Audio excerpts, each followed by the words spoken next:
അപ്പോസ്തലനായ പൗലോസ് തെസ്സലോനിക്കർക്ക് എഴുതിയ 2-ാം ലേഖനം അധ്യായം 1. പൗലോസും ശീലാസും തിമോഥെയോസും നമ്മുടെ പിതാവായ ദൈവത്തിലും കർത്താവായ യേശുക്രിസ്തുവിലുമുള്ള തെസ്സലോനിക്ക സഭയ്ക്ക് എഴുതുന്നത്: പിതാവായ ദൈവത്തിൽ നിന്നും കർത്താവായ യേശുക്രിസ്തുവിൽ നിന്നും നിങ്ങൾക്ക് കൃപയും സമാധാനവും ഉണ്ടാകട്ടെ. സഹോദരരെ, നിങ്ങളുടെ വിശ്വാസം ഏറ്റവും വർദ്ധിച്ചും നിങ്ങൾക്കെല്ലാവർക്കും അന്യോന്യമുള്ള സ്നേഹം വളർന്നുമിരിക്കയാൽ ഞങ്ങൾ നിങ്ങൾക്ക് വേണ്ടി ദൈവത്തിന് എല്ലായ്പ്പോഴും സ്തോത്രം ചെയ്യുവാൻ കടപ്പെട്ടിരിക്കുന്നു. അത് തികച്ചും ഉചിതം തന്നെ.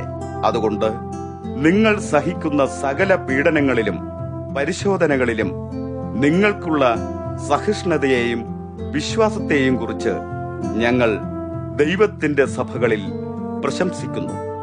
നിങ്ങൾ കഷ്ടം അനുഭവിക്കുവാൻ ഹേതുവായിരിക്കുന്ന ദൈവരാജ്യത്തിന് നിങ്ങൾ യോഗ്യരായിത്തീരും എന്നിങ്ങനെ ദൈവത്തിന്റെ നീതിപൂർവമായ വിധിക്ക് ഇത് വ്യക്തമായ തെളിവാണ്. കർത്താവായ യേശു തന്റെ ശക്തിയുള്ള ദൂതന്മാരുമായി സ്വർഗത്തിൽ നിന്ന് അഗ്നിജ്വാലയിൽ പ്രത്യക്ഷനാകുമ്പോൾ നിങ്ങളെ പീഡിപ്പിക്കുന്നവർക്ക് പീഡയും പീഡിതരായ നിങ്ങൾക്ക് ഞങ്ങളോടുകൂടെ ആശ്വാസവും പകരം നൽകും എന്നത് ദൈവത്തിന്റെ നീതി തന്നെ. ദൈവത്തെ അറിയാത്തവരോടും നമ്മുടെ കർത്താവായ യേശുവിന്റെ സുവിശേഷം അനുസരിക്കാത്തവരോടും അവിടുന്ന് പ്രതികാരം ചെയ്യും.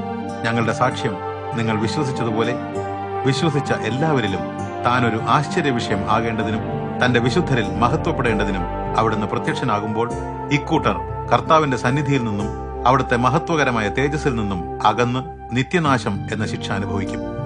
നമ്മുടെ ദൈവത്തിന്റെയും കർത്താവായ യേശുക്രിസ്തുവിന്റെയും കൃപയാൽ യേശുക്രിസ്തുവിന്റെ നാമം നിങ്ങളിലും നിങ്ങൾ യേശുവിലും മഹത്വപ്പെടേണ്ടതിന് നമ്മുടെ ദൈവം നിങ്ങളെ തന്റെ വിളിക്ക് യോഗ്യരായി എണ്ണി.